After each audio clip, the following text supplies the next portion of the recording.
চা বানিয়ে আনতে মাত্র কয়েক মিনিট দেরি হওয়াতেই পুরো চাটা ফুলের মুখ বরাবর ছুঁড়ে মারল তারই মামাতো ভাই।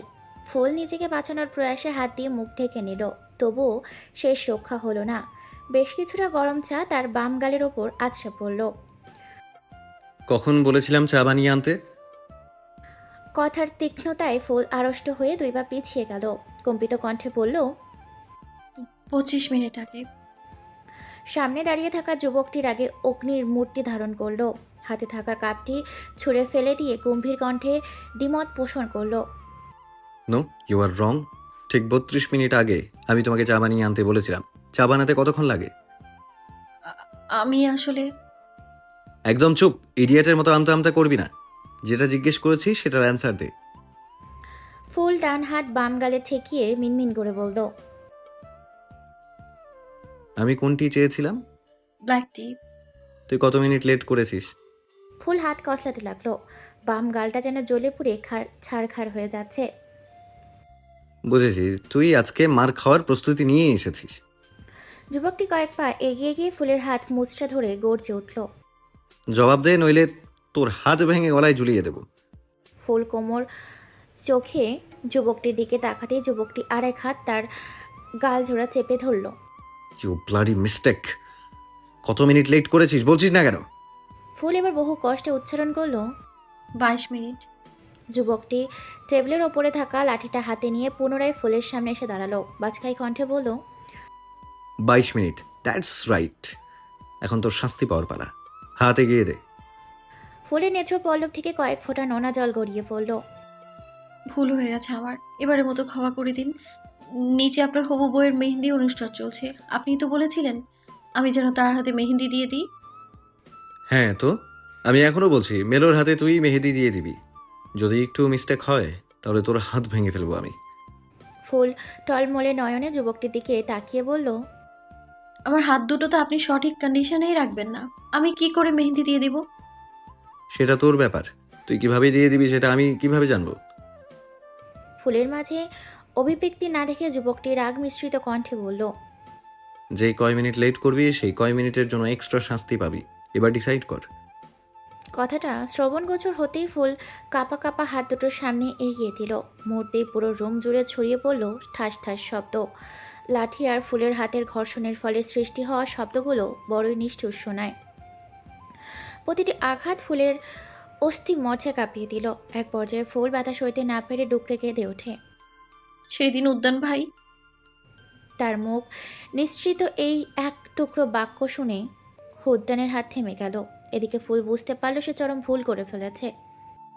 What did you say, you bloody mistake? কিছু না মাস্টার, কিছু না, এবারের মতো ক্ষমা করে দিন।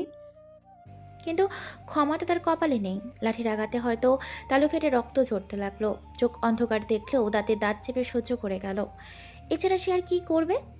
তার মাথার ওপর যে বাবা নামক বট গাছের ছায়া নেই, মা আছে, কিন্তু উদ্যানের সামনে দাঁড়ানোর সাহস তারও নেই। কোনো এক অজানা কারণে ফুলের মা উদ্যানের মুখোমুখি হয় না বললেই চলে। উদ্যান সন্তুষ্ট হয়ে গেল, তার হাত থেমে যায়। যা, দূর হ আমার চোখের সামনে থেকে। ফুল হাতের উল্টো পিঠ দিয়ে চোখ মুছে রুম থেকে বের হতেই কেউ একজন তার কবজি টেনে দিল। ফুল চোখ তুলে তাকিয়ে দেখে উদ্যানের ছোট ভাই আবেশ তার হাত টেনে নিয়ে যাচ্ছে। ফুল এবার শব্দ করে কেঁদে উঠল। আবেশ ফুলের নিজের রুমে নিয়ে এলো, তাকে বিছানায় বসিয়ে হাত জোড়া সামনে আনলো। হাত দুটোর অবস্থা দেখে একটা ছোট্ট শ্বাস ফেলে উঠে গেল। ফার্স্ট এড বক্স থেকে মেডিসিন এনে ফুলের হাতে আর ঘালে সযত্নে লাগিয়ে দিতে লাগলো। ফুল এক দৃষ্টিতে আবেশের দিকে তাকিয়ে আছে। এই এক এক ভাই আর এক ভাইয়ের থেকে কতটা আলাদা ভাবতেই অবাক লাগে। একজন রক্তাক্ত করেছে, আরেকজন মলম লাগিয়ে দিচ্ছে। কেন যে ডেভিলটা তোর সাথে এমন করে? তোমরা কেন বাঁচাতে আসো না আমায়? আবেশ ফুলের চোখে চোখ রেখে বলল, মম বারণ করেছে ডেভিলের ধারের কাছে যেতে, সেই জন্যই কিছু বলতে পারছি না। কিন্তু আমার মনে হয় না এসব কিছু আমি বেশি দিন টলারেট করতে পারবো। ডেভিলটা 15 বছর পর কেন যে দেশে ফিরেছে কে জানে। আর তোর সাথে যে তার কোন জন্মের শত্রুতা সেটাই বুঝতে পারছি না। আমার সাথে তো মনের ভুলেও কথা বলে না, তবে তোর সাথে ডেভিলগিরি না করলে যেন ওনার পেটের ভাত হজম হয় না। ফুল কিছু বলতে যাবে তার আগে বড় দেয়াল ঘড়িতে প্রকট আওয়াজ ভেসে আসে। ফুল মনোযোগ সহকারে প্রত্যেকটা শব্দ শুনে বুঝতে পারে কয়টা বাজে। ব্যাপারটা বোধগম্য হতেই সে বসা থেকে উঠে দাঁড়ায়। তুমি নিচে যাবে না? আবেশ না বোধক মাথা নেড়ে বলে, ওই ডেভিলের মেহেন্দি অনুষ্ঠানে যোগদান করার বিন্দুমাত্র ইচ্ছে আমার নেই। মাস্টার মেহেন্দি অনুষ্ঠানে উপস্থিত থাকবে না, তুমিও চলো না। আবির বিরক্তিসূচক শব্দ উচ্চারণ করে বলল। আমার সামনে মাস্টার বলবি না তো। ফুল আশেপাশে চোখ বুলিয়ে ফিসফিসিয়ে বলল। মাস্টার না মনস্টার, উন্মাদ্দা মনস্টার। বলেই ফিক করে হেসে উঠল। তার হাসির রিনিঝিনি শব্দে আবেশ পুলকিত নয়নে ফুলের দিকে তাকায়। মেয়েটা বড্ড বাচ্চা। উদ্যান আসার আগ মুহূর্ত একদমই কথায় কথায় হেসে উঠত, কিন্তু উদ্যান আসার পর যেন ফুলের হাসি বিলুপ্ত পথে। ফুল এই ফুল। ডাক শুনে ফুল ঘাড় বাঁকিয়ে পেছনে তাকিয়ে দেখলো তার মামি তাকে খুঁজতে খুঁজতে এদিকেই আসছে। ফুল এগিয়ে গেল তার দিকে। জি মামি বলো। উদ্যান আর আবেশের মা মাহবুবা সুলতানা তাড়াহুড়ো করে বলল, নিচে সবাই তোর জন্য অপেক্ষা করছে, তুই নাকি মেলোকে মেহেন্দি দিয়ে দিবি বলেছিস। ফুল ওপর নিচ মাথা নেড়ে হাঁটা ধরতেই আবেশ বলে ওঠে, আর এই ক্রেজি ফুল, হ্যাঁ, তোর হাতের এই অবস্থা নিয়ে কিভাবে মেহেন্দি দিয়ে দিবি? মাহবুবা সুলতানা অবাক চোখে ছেলের দিকে তাকায়। হাতের কোন অবস্থার কথা বলছিস আবেশ? ফুল হাতজোড়া অন্যার নিচে লুকিয়ে নিল। আবেশ এসে জোরপূর্বক হাতজোড়া মেলে ধরল। ফুলের হাতের অবস্থা দেখে মাহবুবা সুলতানা ভারী রেগে গেলেন। এ কি, ওর হাতে এই অবস্থা কিভাবে হলো? কিভাবে হবে আবার? তোমার অতি আদরের বড় ছেলে তেজিব উদ্যান খান জাদা যে, সে ছাড়া আর কার এত বড় স্পর্ধা? হ্যাঁ, কে দেখাবে এত বড় স্পর্ধা? উদ্যানের নাম শুনে মাহবুবা সুলতানা চোখে জ্বলে ওঠা রাগ থপ করে নিভে যায়। কি হলো মম, আজও কিছু বলবে না? তোমার ওই ছেলের প্রবলেমটা কি? হ্যাঁ, কেন ফুলের সাথে তো রুট বিহেভ করছে? মাথায় গ্যাস্ট্রিক আছে নাকি? মাহবুবা সুলতানা কথাটা এড়িয়ে গিয়ে ফুলের উদ্দেশ্যে বলল, তুই এই অবস্থায় কিভাবে মেহেন্দি দিয়ে দিবি? ফুল শুষ্ক ঢোক গেল। মাস্টার বলেছে আমি মেহেন্দি না দিয়ে দিলে উনি আবারও মারবেন। আবেশ বলে উঠল, বললেই হলো নাকি? আমি থাকতে আর কেউ তোকে মারতে পারবে না। দরকার হলে আমি তোকে নিয়ে এই বাড়ি ছেড়ে চলে যাব। মাহবুবা সুলতানা চমকে তাকালেন আবেশের দিকে। তোকে আগেই বলেছি উদ্যানের ব্যাপারে কিছু বলবি না। এরপরেও যদি আমার কথা অমান্য করেছিস তাহলে আমাকে মম বলে ডাকার অধিকার হারিয়ে ফেলবি। কথাটা বলেই মাহবুবা সুলতানা হাঁটা ধরলেন। ফুলের মাথা নিচু করে তার পিছু পিছু গেল। ব্যান্ডেজ পেঁচানো হাত দিয়েই উদ্যানের হবু বউ মেলোকে মেহেন্দি দিয়ে দিচ্ছে ফুল। বাম হাতের তুলনায় ডান হাত কতটা কম আঘাত লেগেছিল উদ্যান। হয়তো মেহেন্দি দিতে হবে সেটা ভেবেই একটু করুণা করেছিল। আচ্ছা, এটাকে কি করুণা বলা চলে? উদ্যানের মাঝে কি আদৌ করুণা নামক অনুভূতি আছে? ফুল ঠোঁট চেপে সব যন্ত্রণা সহ্য করে মেহেদি দিয়ে দিচ্ছে। হাতটা অনবরত কাঁপছে। তোমার হাতে কি হয়েছে? মেলোর প্রশ্নে ফুল মুখ তুলে তার দিকে তাকায়। মেলো নামের মেয়েটা অতিরিক্ত সুন্দর। অবশ্য কিছু সংখ্যক লোকের মতানুসারে সে যত বেশি ফর্সা তত বেশি সুন্দর। এটাই তো সৌন্দর্যের পরিমাপের মাপকাঠি, তাই না? সেই অনুযায়ী মেলোকে এক শব্দে সুন্দরী বলাই যায়। যদিও ফুলের কাছে মেলোকে শ্বেতরোগী বলেই মনে হয়। যেখানে ফুলকে তার বান্ধবীর অতিরিক্ত ফর্সা হওয়ার কারণে শ্বেতরোগী বলে খ্যাপায়, সেখানে মেলো তার চেয়ে কয়েক গুণ বেশিই ফর্সা। সেজন্য অবশ্য ফুল মেলোকে মৌলো আর রসুন বলেই ডাকে, যদিও সেটা সবার অগোচরে। What happen?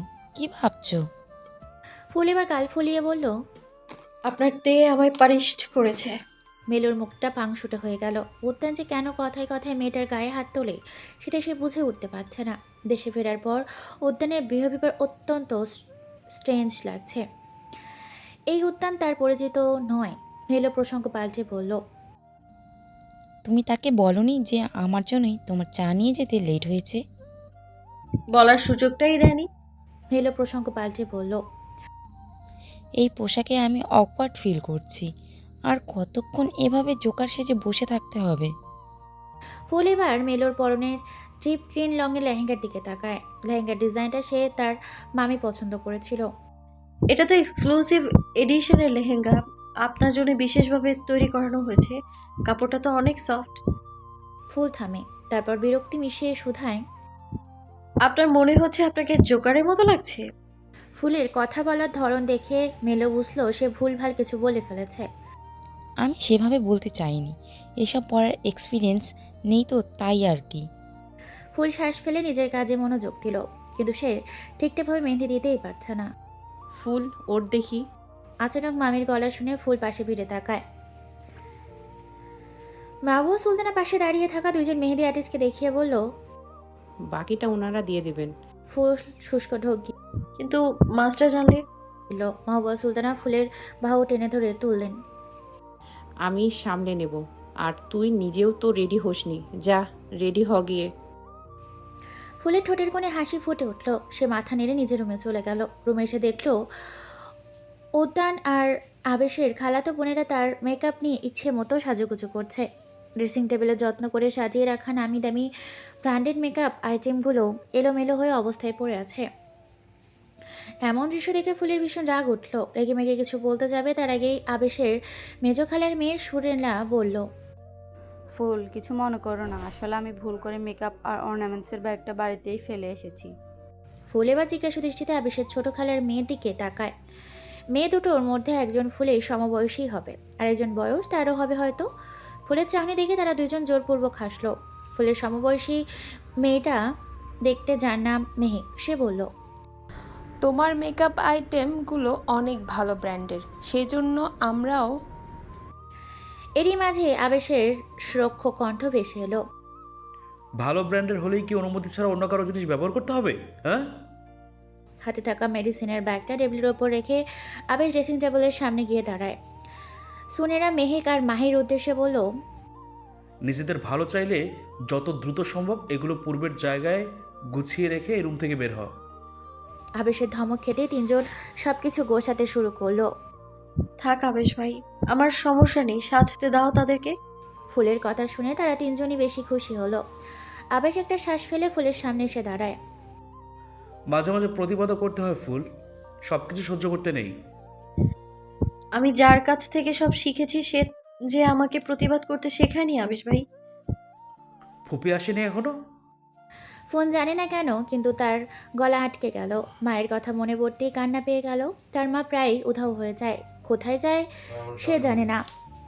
আজকে সারাটা দিন সে মায়ের মুখটা পর্যন্ত দেখেনি।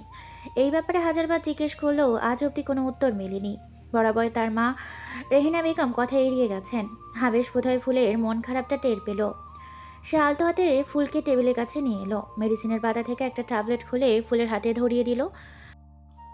এটা খেয়ে নে, ব্যথা কমে যাবে। আচমকা ফুলের চোখ জোড়া ভরে উঠল। ঠুক পরে এক ফোঁটা নোনা জল গড়িয়ে পড়ল। আবেশ তার মুখটা দু হাতের আঁচলায় নিয়ে আদুরে গলায় বলল। আমি ফুলের কান্না নয়, হাসি দেখতে চাই। ফুলের হাসি আমার ভীষণ প্রিয়। মূর্তি ফুল কান্নার মাঝে হেসে ওঠে। আবেশ ঘুরে যায় টেবিলের দিকে, জগ থেকে গ্লাসে পানিতে ঢেলে ফুলের হাতে দিয়ে বলে। খেয়ে রেস্ট নে। আবেশ রুম থেকে বেরিয়ে গেল। ফুল ট্যাবলেটটা খেয়ে ধপ করে বিছানায় বসে পড়ল। তার ভালো লাগছে না, তাই ভাবলো সে রেডি হবে না, নিচে যাওয়ার থেকে রেস্ট নেওয়াই উত্তম। ঘড়ির কাঁটা 10টা ছুঁই ছুঁই। সে রেস্ট নেওয়ার লক্ষ্যে বিছানায় গালিয়ে দেওয়া মাত্রই মেহেক চিল্লিয়ে ওঠে। এই ফুল, তুমি এভাবে নেতিয়ে পড়ছো কেন? রেডি হবে না? ফুল কোলবালিশে মুখ গুজে বলল। না, আমার দায়িত্বটা মামি সামলে নিয়েছেন, আমার আর যাওয়ার প্রয়োজন নেই, তোমরা গিয়ে এনজয় করো। মেহেক মুখটা ছোট হয়ে গেল, অভিমানী সুরে বলল। এটা কেমন কথা? তুমি হলে গিয়ে আমাদের গুরু, তুমি না গেলে কিভাবে হবে? এহেন কথা শুনে ফুল মুখ তুলে সরু চোখে মেহের পানে তাকায়। মেহেকের সাথে এবার মাহিও তাল মেলায়। হ্যাঁ ফুল আপু, তুমি আমাদেরকে গাইড না করলে আমরা তো একদমই নাচতে পারবো না, চলো না। সুনেরা মলিন গলায় বলল। তোমার মেকআপ প্রোডাক্টগুলো অনুমতি ব্যতীত ইউজ করার কারণে কি তুমি রাগ করছো? ফুল তড়িৎ গতিতে উঠে বলল। আরে না সুনের আপু, আমি কিছু মনে করিনি, আসলে আমি হাতে ব্যথা পেয়েছি, তাছাড়া আমার শরীরটাও ভালো নেই। এবার তিনজন ফুলকে জোর করতে লাগলো। প্লিজ ফুল চলো, দরকার হলে আমরা তোমাকে রেডি হতে সাহায্য করব। কথাটা বলেই মেহেক ফুলের বাহু ধরে টানতে লাগলো। ফুল আর না করতে পারল না। বাথরুমের শীতল তাপমাত্রার মাঝে শার্টলেস বসে আছে উদ্যান। পুরো নাম তেহজিব উদ্যান খানজাদা। মেক্সিকোতে 15 বছর অধিক সময় কাটানোর ফলস্বরূপ তাকে কিছুটা মেক্সিকোদের মতোই লাগে, যদিও জন্মগতভাবে তার চোখজোড়া বাদামি রঙের। পুরোপুরি বাদামি নয়, বাদামি কালোর সংমিশ্রণ। যদিও বা কপালের ওপর ছড়িয়ে থাকা চুলগুলোর জন্য সে চোখজোড়া সহসা পরিলক্ষিত হয় না। হানি স্কিন টোন, 6 ফুট 2 ইঞ্চি উচ্চতার সুঠাম দেহের অধিকারী। চোখ মুখে গাম্ভীর্য ঠিকরে পড়ছে। মাঝে মাঝে কাজের ফাঁকে ফাঁকে তার চোয়াল শক্ত হয়ে আসছে, আবার কখনো কখনো জিহ্বার অগ্রভার গালের ভেতরে দেওয়াল স্পর্শ করছে। নিঃশব্দ রুম জুড়ে শুধু কিবোর্ড প্রেসের আওয়াজ। হয়তো খুব গুরুত্বপূর্ণ কাজে ডুবে আছে সে। এরই মাঝে একদম হঠাৎ করে তীব্র গানের শব্দ ভেসে এলো। মনোযোগ বিঘ্ন ঘটতেই উজ্জানের হাতের আঙুল থেমে গেল। কিছুক্ষণ স্থির দৃষ্টি নিক্ষেপ করলো কাঠের তৈরি শক্তপোক্ত বন্ধ দরজার দিকে। মুহূর্তে তার শক্ত চোয়াল পুনরায় দৃশ্যমান হলো। সে বেশ খানিক্ষণ সেভাবে থম মেরে বসে রইল, কিন্তু সময়ের ব্যবধানে সাউন্ড বক্সের আওয়াজ আরও বেড়ে গেল। উদ্যানের বসা থেকে উঠে দাঁড়ায়। এই ধূসর রাঙা শার্ট গায়ে জড়িয়ে ধুপধাপ পা ফেলে রুম থেকে বেরিয়ে গেল। দোতলার সিঁড়ির কাছে আসতেই সে থেমে যায়। সামনের আবেশ হাসি মুখে দাঁড়িয়ে আছে। আবেশের দৃষ্টি অনুসরণ করে উদ্যান বড় লিভিং রুমের দিকে তাকায়। সেদিকে তাকাতেই তার চাহনি নিগুড়ো হলো। নিচে যৌথভাবে নাচ পরিবেশন করছে ফুল, মেহেক, মাহি, সুনেরা সহ আরও কয়েকজন মেয়ে। ফুলের পরনে সোনালি রাঙা পার্টি ড্রেস। হাঁটু অবধি লম্বা চুলগুলো কাল করার কারণে চুলগুলো কোমরের কিছুটা নিচ অবধি গুটিয়ে রয়েছে। ফুল গানের তালে তালে নিচে উঠল।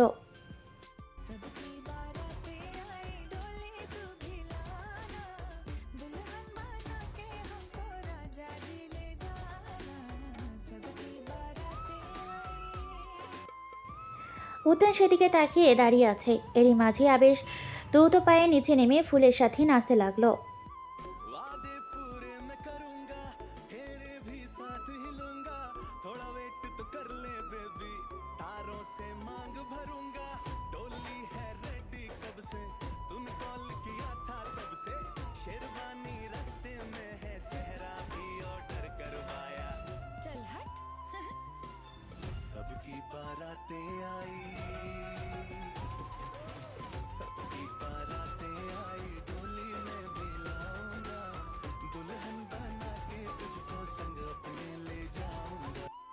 নাচ শেষ হতে চারপাশ থেকে করতালির আওয়াজ ভেসে আসে। ফুল তো আবেশের দিকে তাকিয়ে হাসছে, আর আবেশও তার হাসি মন ভরে দেখছে।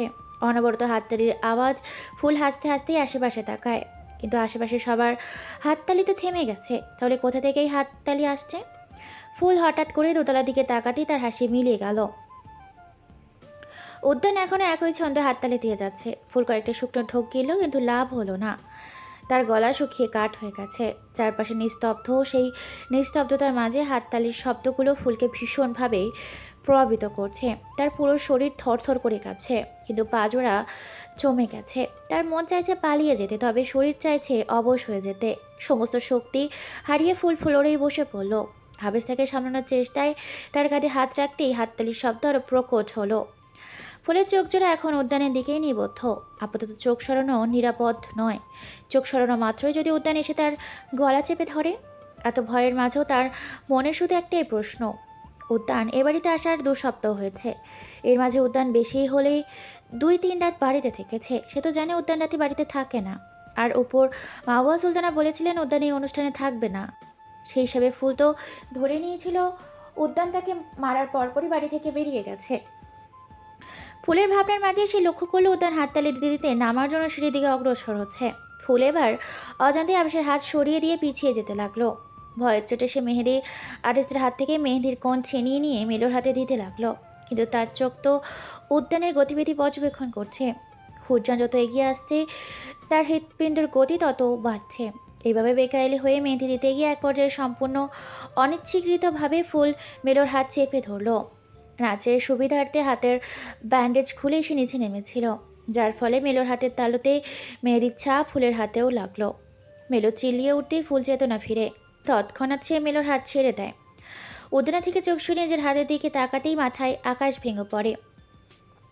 মেলোর হাতের তালুতে তে লেখা ছিল, সেটা পুরোটাই ফুলের হাতুতে লেগে গেছে।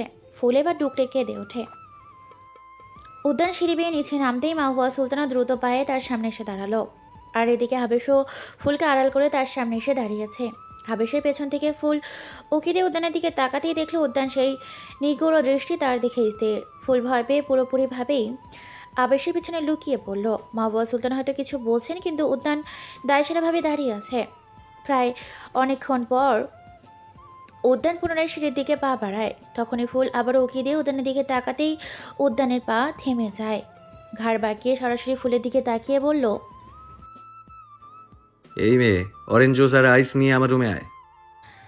উদ্যানের গা জ্বালানো কথার পরিপ্রেক্ষিতে আবেশ নিজেকে আর সামলাতে পারল না। প্রচণ্ড বিরক্তি মিশিয়ে বলল, লিসেন, ও এই বাড়ির কাজের লোক নয়।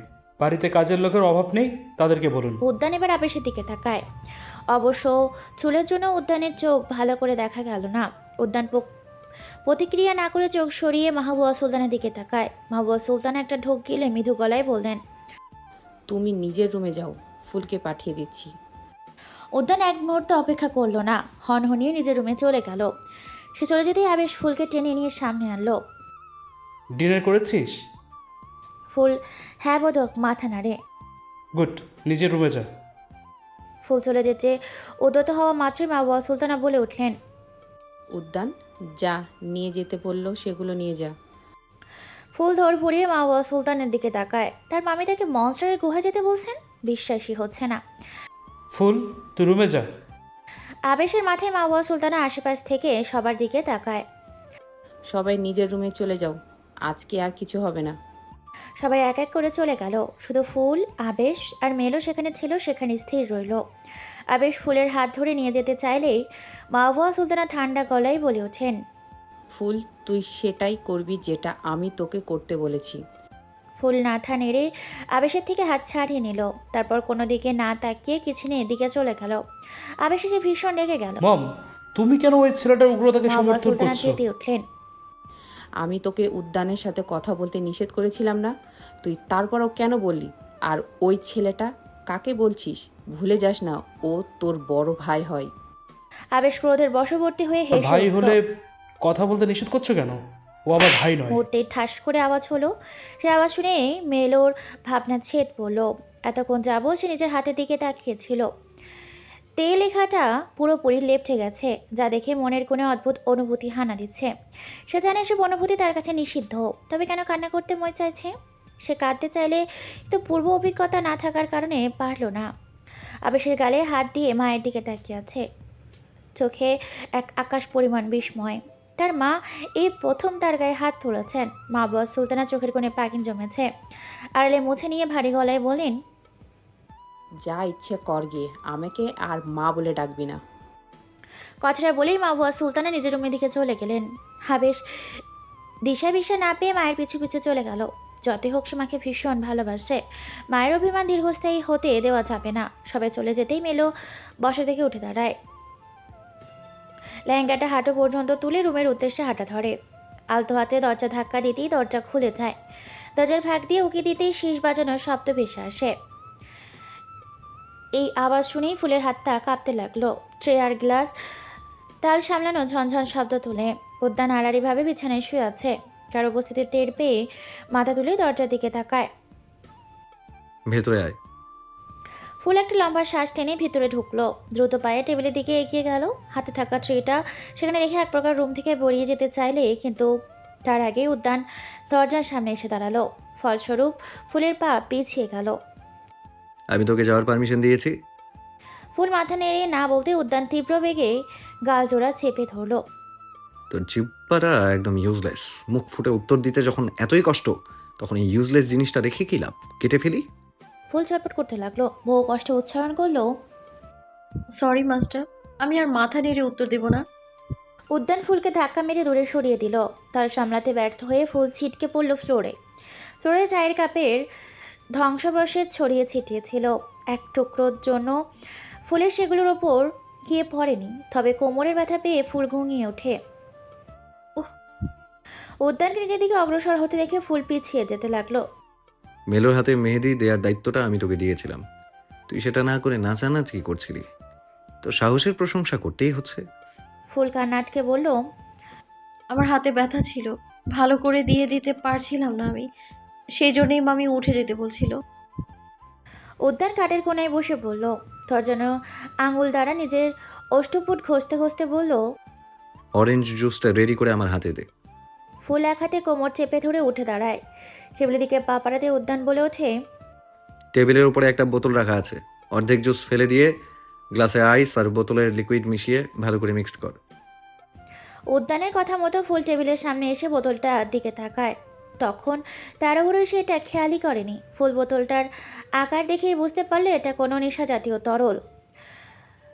বোতলের গায়ে অপরিচিত ফ্রন্টে লেখা। কিরে, এত সময় লাগছে কেন? উদ্যানের রুক্ষ সুর ধমকে ফুল বরাবরের ন্যায় কেঁপে উঠল। কাপা কাপা হাতে বোতলটা খোলার চেষ্টা করতেই বুঝতে পারল এটা খোলা তার দ্বারা সম্ভব নয়। সে বোতলটা উদ্যানের সামনে ধরতেই উদ্যান অদ্ভুতভাবে তার দিকে তাকায়। সামান্য বোতল খোলার শক্তি নেই? 18 বছর ধরে তোকে খাইয়ে পড়িয়ে লাভ তো কিছু হচ্ছে না। উদ্যান ফুলের হাত থেকে বোতলটা নিয়ে ফুল বিড়বিড় করে বলে উঠল। আপনি দেখতে পান বলে তো মনে হয় না, চোখ জোড়া আদৌ আছে তো? উদ্যান বোতল খুলতে গিয়েও থেমে গেল। গম্ভীর কণ্ঠে বলল। তোর স্কালের ভেতর মস্তিষ্ক আছে বলেও তো আমার মনে হয় না। মাথা ফাটিয়ে দেখবো ভাবছি। ফুল তবে খেয়ে গেল। হয়তো আস্তে করে কথাটা মনস্টারটা শুনে ফেললো, আর শুনেও এমন শান্তভাবে ওয়ার্নিং দিল। উদ্যান একটা মোচড় দিতেই বোতলটা খুলে ফেলে। তারপর ফুলের হাতে দিয়ে বলল। শান্ত আছি, থাকতে দিস, নয়তো সত্যি সত্যি তোর মাথা ফাটিয়ে ফেলবো। ফুল তৎক্ষণাৎ বোতলটা নিয়ে ফিরে এলো। তারপর উদ্যানের কথা মতো অর্ধেকটা জুস ফেলে দিয়ে সেই তরল আইস কিউব দিয়ে ভালোভাবে নাড়তে লাগলো। উদ্যান হাত বাড়িয়ে ইশারা করতেই গ্লাসটা তার হাতে ধরিয়ে দিল ফুল। এবার আমি যাই। উদ্যান গ্লাসে চুমুক দিয়ে ধীরে সুস্থে বলল। খুব তাড়া দেখছি, ইম্পর্টেন্ট কাজ আছে নাকি? ফুল মিথ্যে মিথ্যে হাই তুলে বলল। না মাস্টার, তেমন কিছু না, আসলে এখন মাঝরাত তো, তাই ঘুম আসছে। উদ্যান ফের নিশ্চুপ হয়ে গেল। কিছুক্ষণ পর অদ্ভুত গলায় প্রশ্ন ছুড়ল। দেশপাসিতো গানটা শুনেছিস? কথাটা শুনে ফুলের মুখ হা হয়ে গেল। চোয়ালটাও খসে পড়ার উপক্রম। সে তড়িৎ গতিতে মাথা ঝাঁকিয়ে বলল। তহবা তহবা, আমি ওসব গান শুনি না মাস্টার। উদ্যান কাঠখোট্টা গলায় বলল। তোর রিয়াকশন দেখে বুঝলাম যে গানটা শুনেছিস। অ্যাকচুয়ালি ওটা আমার ফেভারিট সং। ফুল এবার শুকনো ঢোক গিলল। মনস্টারের প্রিয় গান তেনার মতোই খতরনাক হবে সেটাই স্বাভাবিক। সে মুখে হাসি টেনে বলল। ও আচ্ছা, আসলে আমি তো খাঁটি বাঙালি, তাই ওই টাইপের গানগুলো আমার সাথে ঠিক যায় না। আপনি তো দীর্ঘ সময় মেক্সিকোতে ছিলেন, তাই হয়তো রুচিতে পরিবর্তন এসেছে আপনার। ফুল এক নাগারে কথাগুলো বলে থামলো। স্বভাবতই সে মাঝে মাঝে একটু বেশি কথা বলে ফেলে। উদ্যানকে শান্ত দেখে সে যেন ভুলেই গেছে যে সে এখন মনস্টারের মুখোমুখি দাঁড়িয়ে আছে। স্প্যানিশ সং তোর কালচারের সাথে না গেলেও হিন্দি সং যে খুব যায় সেটা বেশ বুঝতে পেরেছি। ফুল হয়তো মতো খেয়ে গেল। সে ভুলে গিয়েছিল তখন সে আর আবেশ হিন্দি গানে নেচেছিল। আমি হিন্দি ভাষা বুঝি, তাই মাঝে মাঝে হিন্দি গানেও নাচা হয়। এখন থেকে স্প্যানিশ গানেও নাচবি। ফুল হকচকিয়ে তাকালো উদ্যানের দিকে। উদ্যান ডোন্ট কেয়ার ভাব নিয়ে মনে সুখে একের পর এক গ্লাসে চুমুক দিচ্ছে। আশা করি আমার সামনে নাচতে তোর খুব একটা প্রবলেম হবে না। ডান্সাররা তো সবার সামনেই নাচতে পারে। ফুল ঘাবড়ে গেল। এই উদ্যান কি এসব খেয়ে মাতাল টাতাল হয়ে গেল নাকি? আর সে যে ডান্সার সেটা উদ্যানকে কে বলল? সে বলুক না কেন, একদমই ভালো করেনি। কি হলো বল? মাস্টার, আমি ওসব গানে নাচতে জানি না। কথাটা শোনা মাত্রই উদ্যান হাতে গ্লাসটা ছুঁড়ে মারল ফ্লোরে। ফ্লোরের ওপর আগে থেকেই ভাঙা কাছের ধ্বংসাবশেষ ছড়িয়ে ছিটিয়েছিল। এবার এই গ্লাসটা উদ্যান ভেঙে ফেলেছে। ভেতর সন্ত্রস্ত ফুল দুহাত দ্বারা কান চেপে ধরল। উদ্যান রেগে এবার গর্জে উঠল। You bloody mistake! আর একবার আমার কথার উপর পাল্টা কথা বললে আই সোয়ার তোর জিভ কেটে ফেলবো। ফুল কাঁপতে কাঁপতে কয়েক পা পিছিয়ে যায়। অভদ্র চোখ জোড়া ভিজে উঠল। এই একটা উপায়ে তুই সম্পূর্ণ সুস্থভাবে এই রুম থেকে বের হতে পারবি। তাই ভালো করে নাচিস। যদি আমার পছন্দ না হয় তাহলে তোর কপালে দুঃখ আছে। ফুল এবার বেশ অপ্রস্তুত হয়ে পড়লে। এরকম একটা মনস্টারের সামনে খেয়ে কীভাবে নাচবে? তার তো এখনই হাত পা কাঁপছে। এই মনস্টারটা তাকে জ্বালিয়ে পুড়ে নিঃশেষ করে ফেলতে চাইছে, কিন্তু কেন? জুতো খোল। ফুল অবাক চোখে উদ্যানের দিকে তাকাতেই উদ্যান নিজের জুতো জোড়া খুলে তার মুখ বরাবর মারল। ফুল অবশ্য নিজের মুখ ঢেকে নিয়েছিল। জুতো খুলতে সমস্যা হলে জামা খুলে ফেল। এরপর একটা কথা শোনার জন্য মোটেও প্রস্তুত ছিল না ফুল। কতটা চরিত্রহীন আর লম্পট হলে একজন মামাতো ভাই তারই ফুফাতো বোনকে এইভাবে বলতে পারে, সেটা ভেবে পারছে না ফুল। সে কোনো মতে নিজের জুতো জোড়া খুলে ফেললো।